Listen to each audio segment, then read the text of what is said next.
Hazreti Bilal inni men adan çekçekke Peygamberimizden soňram diýip Şam ýurduna gitýär musulman dogolla. O ham bir Şam'a giden wagtynda näçe ýyllar üstünden geçýär. Bir gün Resulullah aleyhisselam Hazreti Bilal'ın diýişine giripdir. Radıyallahu anh. Kale Resulullah sallallahu aleyhi ve sellem Hazreti Bilal'ın diýişine girip Resulullah aleyhisselam aýtdyr. Ma hadihil cefve ya Bilal. Ey Bilal, biten daş düşmäň näme, biten gatylyň näme, biten bizden uzak durmaň näme ey Bilal dipdir. Ama ana laka an tazurani ya Bilal. Ey Bilal, sen medenden bolmadın men ziyaretime gelmek dipdir Resulullah aleyhisselam. Ey Bilal, biten daş düşmäň näme, sen medenden bolmadın men ziyaretime gelmek dipdir. Resulullah aleyhisselam diýişine giren Hazreti Bilal erti bilen gorkup titrep durýar. Basym aýaglawyn zadyn teýýarlaýa gön Medine garşyn urýa. Gelişinde Resulullah aleyhisselamyň mübarek kabrynyň ýanyna barýa.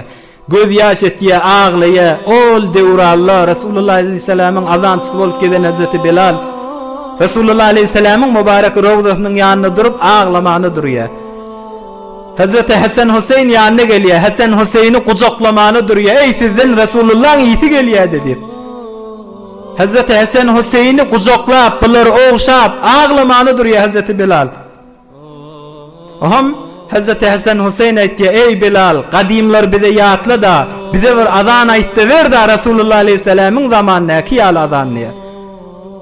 Hazreti Bilal ol Peygamberimiziň zamanyny çekýän wagtyny menaraň üstüne çykýar, azan çekmäni durýar.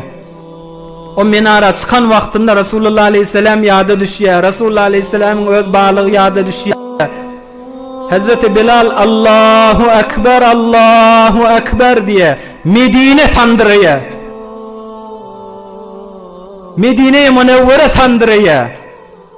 Ol Hazreti Bilal'i ki asr-i nübüvvette Resulullah aleyhisselamın azançısı olup Resulullah'a azan çekýän Bilal gözüne Resulullah aleyhisselam görünüyor. Allahu Ekber, Allahu Ekber diye Medine sandırıyor. Hıyabana çıkıyor, zinanalı, adamlı, oğlullu.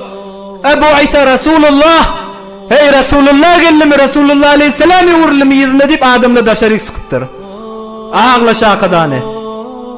Hazreti Bilal yüzüne aytıyor. Eşhedü en la ilahe illallah diye. Zinanı erkadım yok Medine'de himmet ağlaşmanı duruyor da. Eşhedü enne Muhammeden Resulullah deyip başarmaya. Resulullah aleyhisselam yadına düşüyor. Resulullah aleyhisselamın asrı yadına düşüyor. O Peygamberimizin ba devralları yadına düşüyor.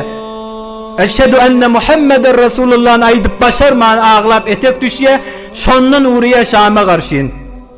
Ahırkı azanı şotada Medine-i Munevvere'de gelip azanı çekiyor. Ama azan ahırına yetirip başarmıyor Hazreti Bilal radıyallahu anh. Yolla bariyaka mirizliye ohum şovilenle sonra dünyadan geçiyor Müslüman doğan.